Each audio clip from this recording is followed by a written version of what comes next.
This podcast is brought to you by Most Valuable Podcasts, leading the league in podcasting entertainment.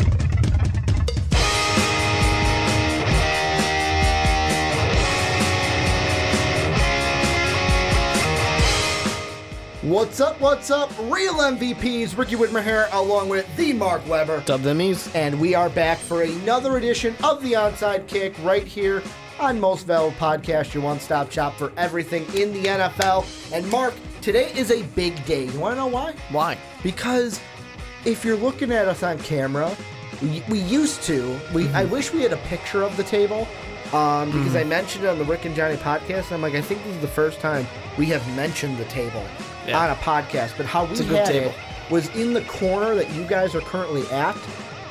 We had our tripod sitting on a table, and thanks to the support that we've gotten on Patreon, we were able to buy this new tripod that is now supporting you guys, recording us, so you can see us while we do the Onside Kick. So thank you to our patrons, thank you to everyone who supports us. So when the table eventually said, hey, my legs are going to give out and I'm going to go on life support, we tried to CPR it for a couple weeks.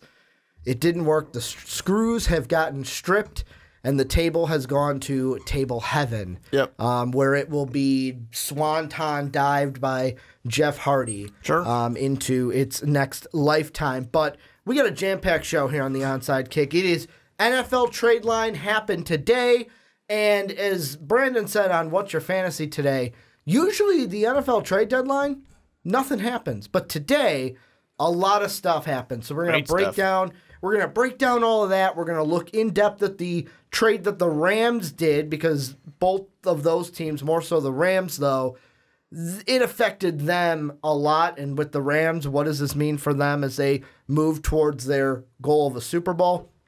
And then we're going to wrap up the podcast before making our picks, talking about Hugh Jackson, talking about who's going to be the next coach of the Cleveland Browns. Will it be Lincoln Riley? Stay tuned for that. Before we get into everything, quick housekeeping. Make sure you do check out patreon.com/mostvaluablepodcast in order to help support the channel. You can go join the $10 tier. Join us on a podcast every month. You support us at that tier. You can also get yourself an MVP t-shirt. Dave is modeling it off on the website, where you can also catch MVP each and every day.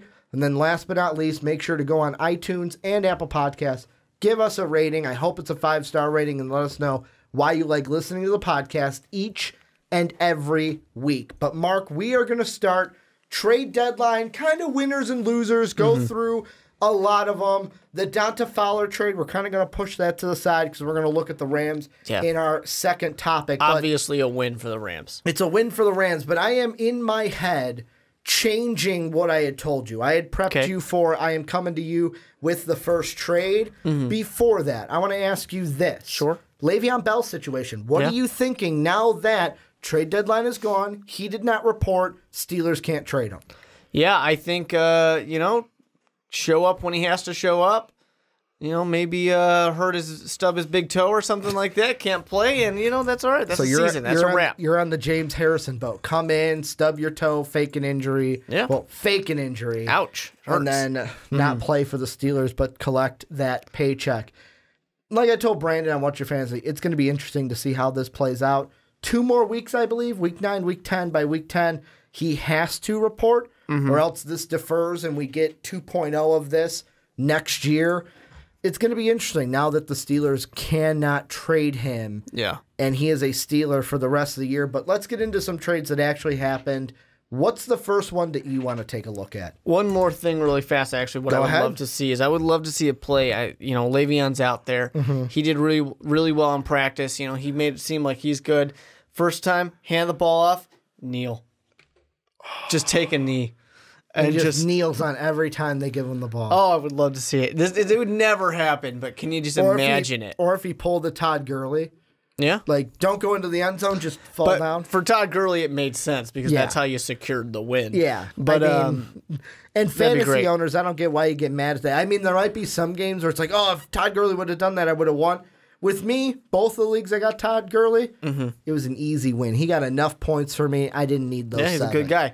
So let's talk about some trades. My number one trade at the moment is, and for a winner and loser, The winner, of course, the team getting it, and the loser, a team that is losing this player because he's a great player, is Golden Tate being traded from the Lions to the Eagles. I had a feeling you were going to bring that up. Why are you thinking that? I mean, for the Eagles, they've got so much going for them, but they need that kind of shot in the arm. They need something to really bring it to that next step. And they were a team last year that didn't have a 1,000-yard receiver, yet won a Super Bowl anyways.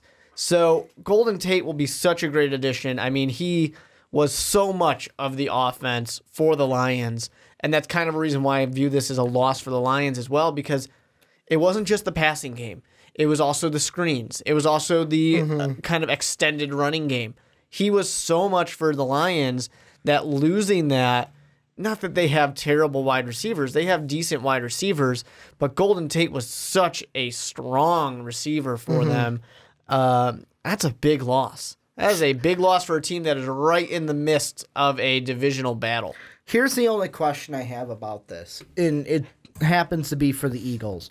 On What's Your Fantasy, we looked at it totally differently, obviously, because we're talking about fantasy. But yeah, because it's a little bit of a mess. If I'm looking team-wise, I get why the Eagles made this trade. If I'm looking at it from a standpoint of what did the Eagles get compared to what they were looking for, this was a great find for the Eagles. To get a Golden Tate, the only thing is he is a free agent after this year, and you're giving up a third-round pick for him. So the only bad in this is if he does walk at the end of the year, you have given up a third-round pick in 2019 to basically have a rental. If you either don't make the playoffs, you fizzle in the playoffs, and he has a bad performance, then you might look at it and go, could we have done something with that third-round pick? Yeah, but it's kind of that all-in mentality right now. Here's the question I have, though, with the Eagles.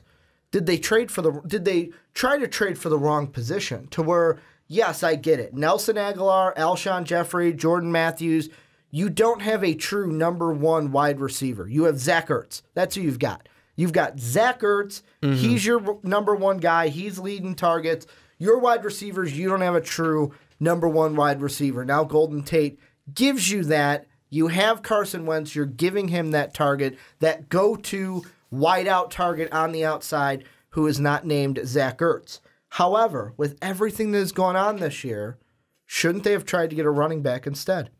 Shouldn't they have tried with Jay Ajayi going down? Wendell Smallwood, is he really the answer? Is him and Corey Clement really the answer at running back? Should they have tried to trade for a running back instead, even if, like, I look at the Ty Montgomery one.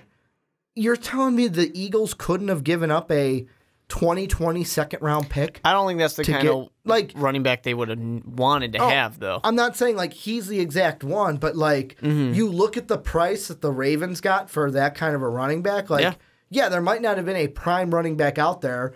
Le'Veon, you couldn't trade for him. He hadn't reported. But do you think that the Eagles might have, like, Eagle fans should be sitting there going, yeah, this is good, but really should we have gotten a running back instead? And really the running back position was a huge help for the Eagles last year. And it's not like the Eagles are just out of complete luck when it comes to the running game. But it certainly would have been useful. And I think there are going to be some fans out there who are saying, you know, we're if you're an Eagles fan, we're about average for our run game. We could have used something. But the flip side is this is the Philadelphia Eagles saying, we've got a great quarterback. He's a young quarterback. We're going to give him one more weapon. The running game will get better because the passing game is going to be better. Exactly. And I mean, that's where it's a win it's a win because of what I think it can be, but could easily, in hindsight, be a loss because of the run game not being strong and what they had to give up for it. You know why else the Philadelphia Eagles love this move? Why? Because they're saying to their divisional opponent going, we only gave up a third. Which one? The Cowboys, you're saying? To the Cowboys, because that's what people are pointing out, to the Amari Cooper first. Yeah. And I will go out and say Amari Cooper, completely different situations. Amari Cooper's like, is he 3 years younger than Golden Tate, I think? He is 24. Yeah, so I think he might be 3 years younger than Golden Tate. Couple completely different kind of situation here. He is 6 years younger. 6 years younger. Wow. Golden Tate Tate's is older 30. than I thought. He is 30, and Amari Cooper is 24. Interesting. So it's completely different. I think he's been older. To have the Eagles to have a little bit of that salt in the wound of like, oh, we only gave up a third. The difference is he's younger. Plus, if you look at it, they're totally different profiles. Where Golden Tate, they're more just saying, he is hey, good. we answered the Cowboys could have used Golden Tate as well. Yeah. They could have had him, and it would have been an upgrade if I'm for a Cowboy the receiving fan, situation. if I'm looking at it this way, like the contract plays into it. You get Amari Cooper for more than just 1 year. He is 6 years younger. But the one thing I could say is if you're a Cowboy fan, if you are, tell us down below in the description if some of them might be feeling, hey, we could have given up a third for Golden Tate and not had to give up that first for Amari Cooper. Or you could be happy and say, hey, I like Amari Cooper. I like how young he is.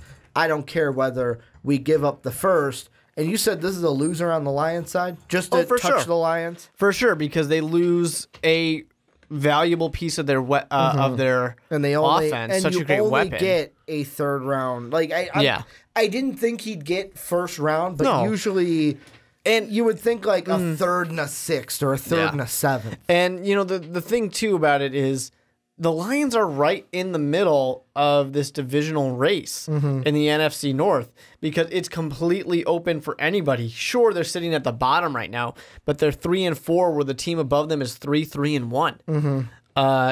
They, pull ahead one game. Chicago loses a game, and all of a sudden, this whole thing is completely different. Yeah, and I mean, I'm going to package in another team here because that was the next one I was going to go to. The Green Bay Packers. Both we see in the NFC North, the Lions and the Packers dealing, I should say, take that back, selling rather than buying at the trade deadline, where the Lions get rid of Golden Tate, they get a third-round draft pick. That third-round draft pick's not going to help you this year. Then you have the Packers. They send Clinton-Dix to the Redskins, and they get back a fourth-round pick this year. That's it. A fourth-round pick this year. A fourth-round pick this year. They also send Ty Montgomery to the Ravens and get back a seventh-rounder, not even for this year, for 2020. So really, that to me is like just you threw Ty Montgomery away. That is intentionally trying to... Because of last week. Intentionally trying to insult Ty Montgomery. To be like, this is how little we think of you. This is how little you mean to us. Yeah. We're giving, if you look at a value chart for draft picks, next year's seventh round is not even existent. Because when you go to next year, it goes back around. So you're trading for an eighth round pick. Yeah. That doesn't exist. That is a slap in the face. The thing for the Green Bay Packers... is this the Lions? And I'm asking this because this is what I've seen in the sports analyst world. Do you see this as the Packers and the Lions giving up on this year? Obviously, they're not, actually. But is this them giving up because they're not getting anything? This is these two teams realizing... we are not where we need to be. And for the Lions, it 100% makes sense because Patricia's there. He's a new coach, and he's like, hey, we got some things we got to work on. I got to get my kind of guys out here. And some Lions fans were hoping that this Golden Tate trade was to clear space for Patrick Peterson or something like that because that would make sense as a Belichick kind of move. See, but that's why I'm going to throw in here. You say loss for the Lions. I'm going to say this is a win for the Lions, only because we don't know with the Patricia mindset if he was going to try to re-sign Golden Tate, and coach is not responsible for that. But the GM and coach talk to each other. Sure, a good GM and coach are on the same page. Hey, these are the players that I think will help us succeed. I didn't know if with the Patricia system, if Golden Tate was in the future. Hey, let's get a younger wide receiver. Maybe. Let's get somebody else in here. Golden Tate, is there anybody on that Lions receiving core that is getting more touches than Golden Tate? I'm not saying they have the guy right now. I'm just saying if this guy was going to walk or if you were going to let him walk, you got something for him, which and is now can totally draft something. totally fair. But at the same time, just like the Green Bay Packers here, you are in the midst of being able to win this division. You're only really a game behind. You can do that easily. You can get there easily. For Patricia, it's him saying, our team is not where we need to be yet. We're looking to the future. John Gruden type of move. For the Green Bay Packers, they have an asterisk because, of course, Aaron Rodgers is there, and if Aaron Rodgers wants this team to go to the playoffs, they're going to go to the playoffs. He'll just will them. But you take the best piece of the Green Bay Packers defense and you trade it away. You have a guy who's performing way better, who's playing more snaps than anybody else on this Green Bay defense.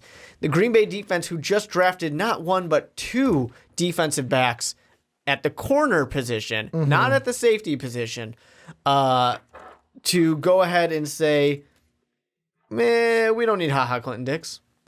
I get it that you got an okay something for him. 4th round pick, I guess, is all right.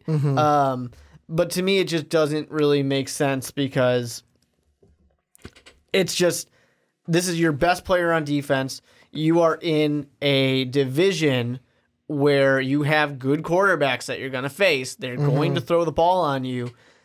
And you're going to trade away this kind of best piece that you have to your defense. It doesn't really make sense to me because the Packers are best when they have a running back and when the defense can do something. Here's the only reason why I think, in my mind, I can justify the Packers trading away Clinton-Dix. Aaron Rodgers? No. If you were not going to re-sign, he's another one, free agent at the end of this year. If you had no intention of re-signing him, then okay, that is why you made this deal. Like, that's but I the don't only see thing why I can you would think have of. no intention of re-signing. Deciding that you weren't going to re-sign him is a loss as well.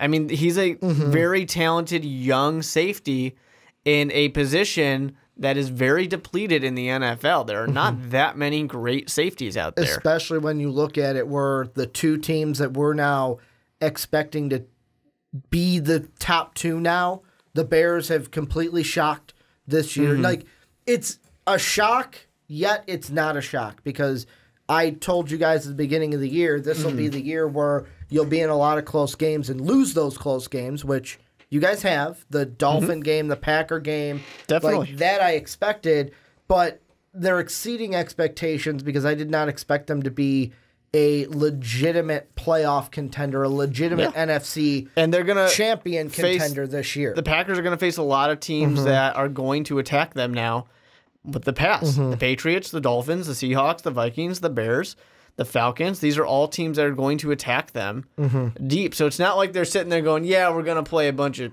cakewalk teams and we'll coast in. It's going to be tough. However, on the other side of it, the Redskins, like, if we look at that division, so Cowboys add Amari Cooper, the Eagles add Golden Tate. What do the Redskins add? The Redskins add that are 2 games up on both of those teams. All right, you guys added wideouts. We'll add a safety. Yeah. We will add somebody to counteract your additions. Which I think is great. The Redskins are doing what they need to do to stay in place. And this is very much a defensive kind of move of saying, we see what you're doing. Now look what we're doing. Yeah. You know, we're going to counteract it. And I think this is a nice win for the Redskins in this case, because I think it's a nice addition. They need to beef up the defense. They need to kind of keep going, because plenty of times in an Alex Smith-led team, you start off hot and things cool down really fast. Well, and the good thing, I think, is Clinton-Dix comes in. You get, if you're the Redskins, you have the Falcons this week.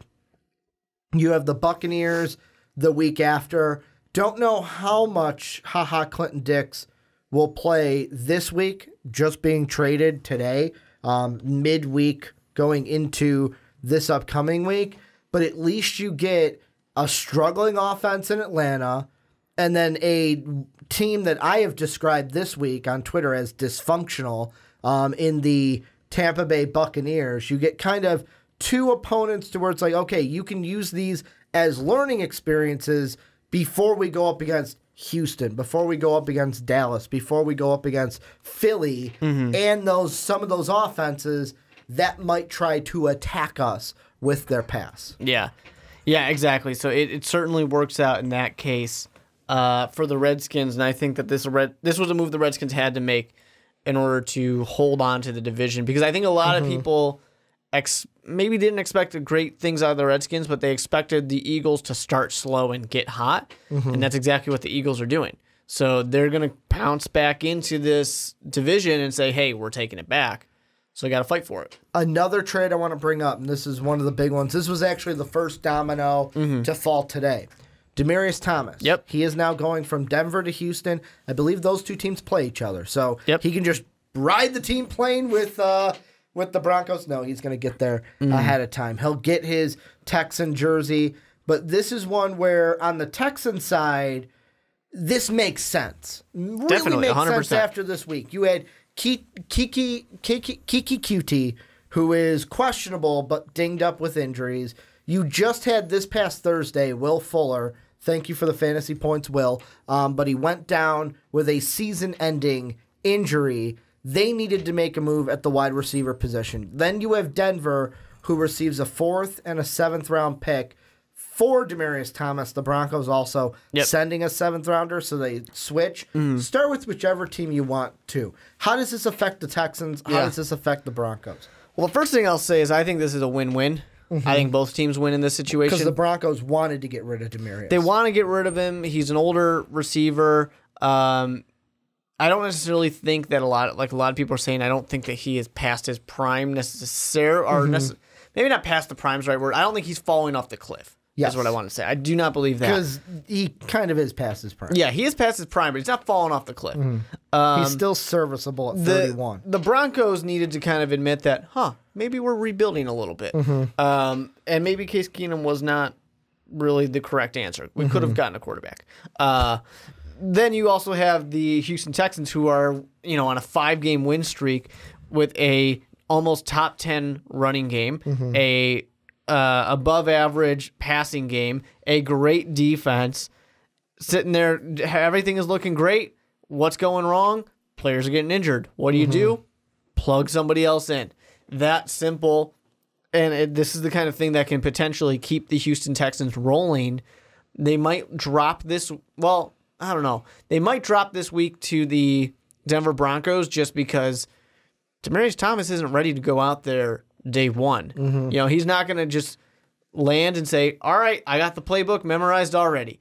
It's going to take a little bit for him to get used to it. So as much as we all want to see him go out there and kick ass against the Denver Broncos, unless you're a Broncos fan, it's probably not going to happen. He's going to be kind of sitting and resting for a little bit, coming in on the plays where they've already worked those out, the kind of easier routes to understand how Deshaun Watson works and all of that. It's not just a plug-and-play kind of thing. But for both teams, this is a win. I'm on the same page. Win-win. And the reason why with Houston, obviously the injuries accelerate this. Yeah. And this is, like I said on What's Your Fantasy, they can plug Demaryius Thomas into the Will Fuller slot, and he can do everything that you were asking Will Fuller to do. Is he going to do it just like Will Fuller? No, but he has the ability to give you positivity and positive production from that spot you were getting from Will Fuller. And with Houston, they needed to make this deal. They needed to. The Jaguars are down and out. The Colts seem like up-and-comers at 3-5, but they're at 3-5. And you've got Tennessee nipping at your tails at 3-4. This is a Houston Texan team at 5-3. They need to keep this mojo going. They need to keep winning games, stay on top of their division, because it has become one of those like, oh, yeah, the Jaguars are going to, what? What's going on with Jacksonville? No, we can actually win this thing. And that's what they're going to. Whereas Denver, I'm completely spot on with you. Denver is one where it's more of not just the, maybe we do need to rebuild a little bit, but when you look at the wide receivers, Demaryius Thomas, 2 years left on his deal, a potential out this offseason from it. But you look at it, they have a guy in Cortland Sutton that they drafted that they want to get more touches to. Another young guy in Deshaun Hamilton that once he comes back from being injured, they want to get him more implemented. It's easier to do that if you get rid of Demaryius Thomas and just move Sutton and Hamilton up on the depth chart, I want to go rapid fire on a couple because we've got just a couple left. This happened before the trade deadline. I just want to get your quick reactions on it. Number one, the Giants being complete sellers at the deadline. What are you thinking? I mean, that's good. That's what they need to do. They're a rebuild team. And then the last one is, I didn't get your thoughts on this because you were not on the podcast when we talked about this. It was Brandon and I. But trade deadline, this happened a while ago. What are your exact thoughts of Amari Cooper now being a Cowboy? Yeah, I mean, I think a first is expensive. And I do think that there's stuff to be concerned about. But it's a team that saw somebody they wanted and they went for it.